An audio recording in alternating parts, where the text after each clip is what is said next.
Bonjour à tous, aujourd'hui avec cette vidéo s'ouvre une nouvelle playlist sur ma chaîne, celle des modelages polymères. Alors ce sera des modelages Sculpey, ce sera des modelages Fimo, Cernit, etc. sur différents thèmes avec différentes choses à modeler, selon mes envies et ma motivation, surtout puisque comme vous le savez le modelage est quelque chose d'assez long en général et d'assez précis. J'ai besoin de m'entraîner et je me suis dit que les bijoux c'est bien joli, le problème c'est que c'est tout le temps un petit peu la même chose et moi j'ai envie d'autre chose, j'ai envie de modeler en ce moment, j'ai envie de m'y mettre vraiment très sérieusement et de continuer ça. Donc il y aura toujours des tutos bijoux, des tutos techniques, etc. sur ma chaîne, mais il y aura aussi des tutos modelage. J'en ai fait donc une nouvelle playlist que vous pourrez consulter dès maintenant.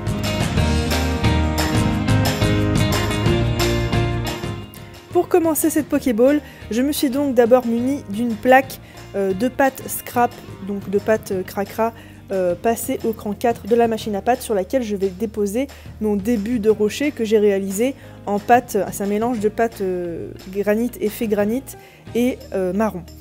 Alors j'en ai fait donc des petits disques que j'ai empilés les uns sur les autres pour faire une espèce de rocher stratifié, etc.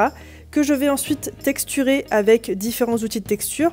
Donc on a évidemment tout ce qui est brosse à dents, des petites brosses à poil dur, aiguilles, douting tool, etc.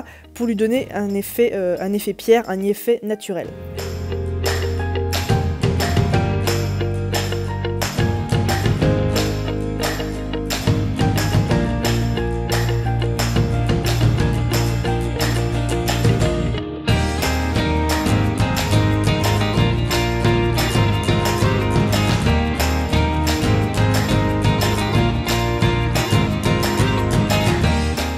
J'ai ensuite mélangé plusieurs couleurs de verre différents que je vais faire un petit peu en marbré.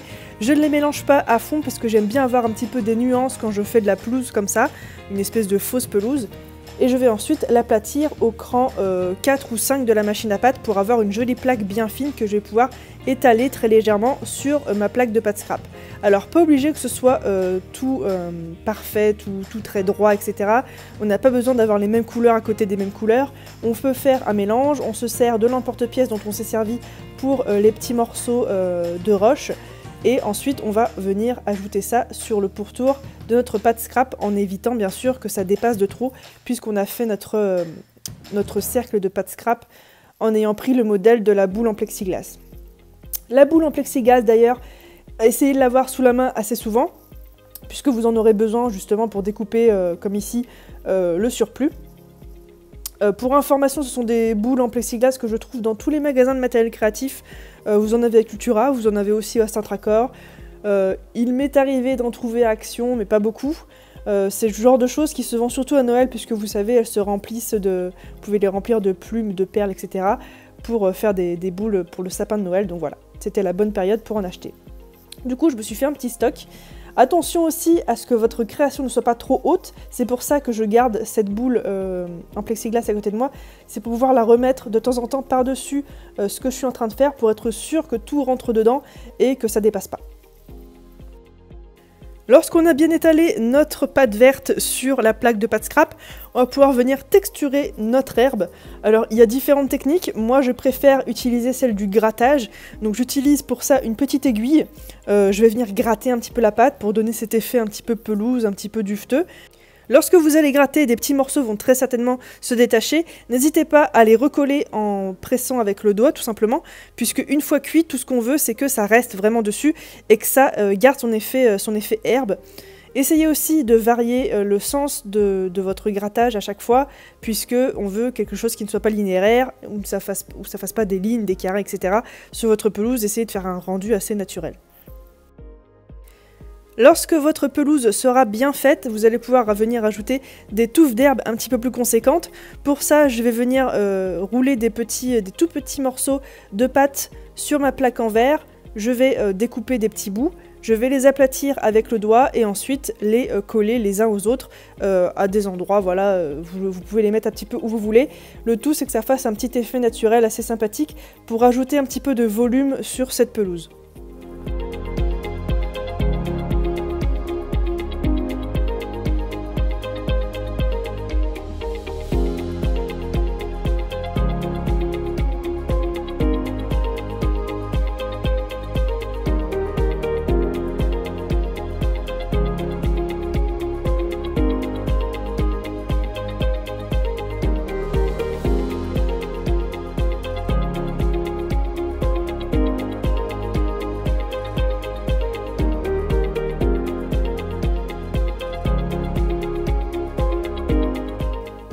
Lorsque cette base de pâte sera cuite, je vais y appliquer une légère patine noire uniquement sur le rocher pour lui donner un petit effet un petit peu plus naturel.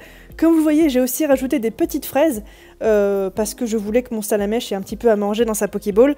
Du coup, j'ai ajouté des petites fraises. Pour les petites fraises, c'est pas compliqué, vous faites une espèce de petit cône en rouge sur lequel vous allez ajouter une petite étoile de verre. Et voilà, ça vous fera un petit fruit. Pour la patine, je n'hésite pas à mélanger ma peinture noire avec beaucoup d'alcool ménager. Ça m'aide à avoir une patine qui ne soit pas trop opaque. Et surtout, je vais ensuite pouvoir rincer plus facilement cette patine. Tout simplement avec un coton-tige imbibé d'alcool lui aussi, que je vais venir frotter aux endroits où je ne veux pas que ce soit trop sombre non plus.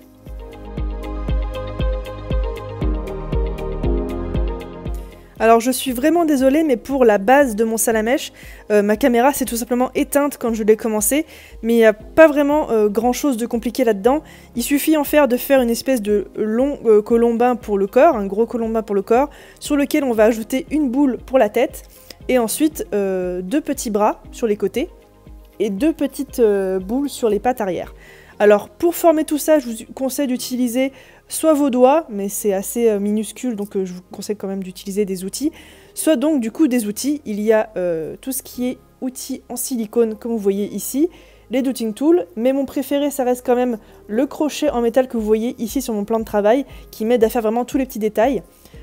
Si votre pâte est un petit peu sèche, ici j'utilise de la pare d'eau.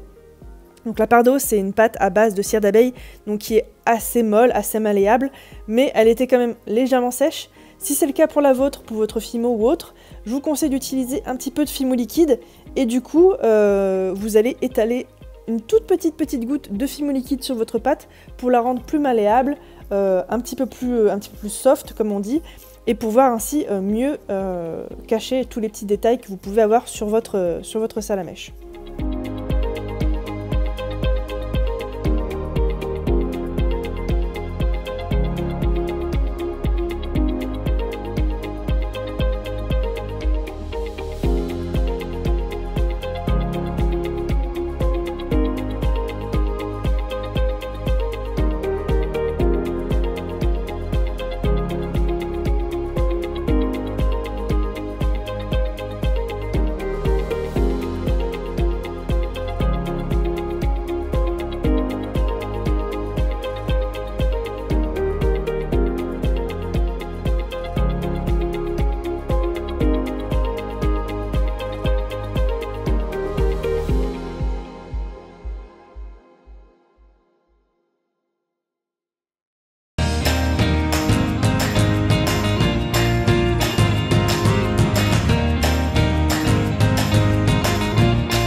Une fois que vous êtes satisfait de votre travail, vous pouvez enfin mettre votre création au four.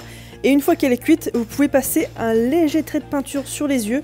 C'est pas obligatoire puisque de toute façon, avec le petit creux que vous aurez fait dans la pâte, c'est vraiment, ça peut vraiment être suffisant. Et ensuite, on va pouvoir passer à l'assemblage, c'est-à-dire à comment on va mettre tout ça dans la boule. Donc pour commencer, j'ai peint l'intérieur de la partie inférieure en blanc. Et je vais ensuite placer comme ça mon petit salamèche dessus. Normalement, si vous avez bien découpé votre pâte scrap et votre pâte verte, vous ne devriez pas avoir trop de soucis. À fermer ensuite votre boule pour que le tout tienne correctement sans avoir besoin de colle ni de quoi que ce soit. Alors n'hésitez pas à faire un petit peu plus grand que trop petit, il vaut mieux. Comme ça, vous pouvez toujours découper les parties qui dépassent après cuisson, alors que trop petit, vous ne pouvez pas vraiment y faire grand chose. Donc du coup, personnellement, j'ai recoupé très légèrement ce qui dépassait et j'ai ensuite pu fermer la boule correctement.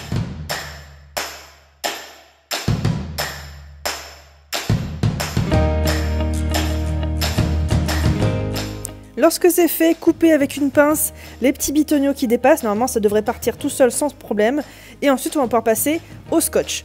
Donc, pour scotcher votre Pokéball, j'ai utilisé personnellement du scotch noir électrique. Vous pouvez le trouver dans tous les magasins de bricolage. Et je vais en mettre une bande tout autour pour fermer la Pokéball et en même temps faire l'effet Pokéball du coup.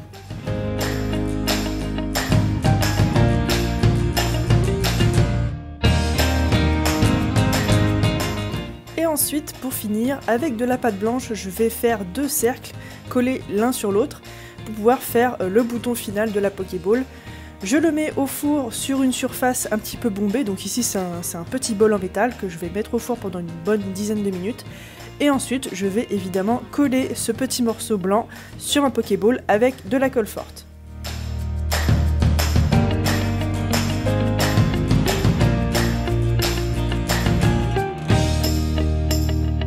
Et voilà, ce petit salamèche est désormais terminé, il sera disponible sur les boutiques en lien en barre d'infos, et puis moi je vous dis à très vite pour d'autres tutoriels. Ciao!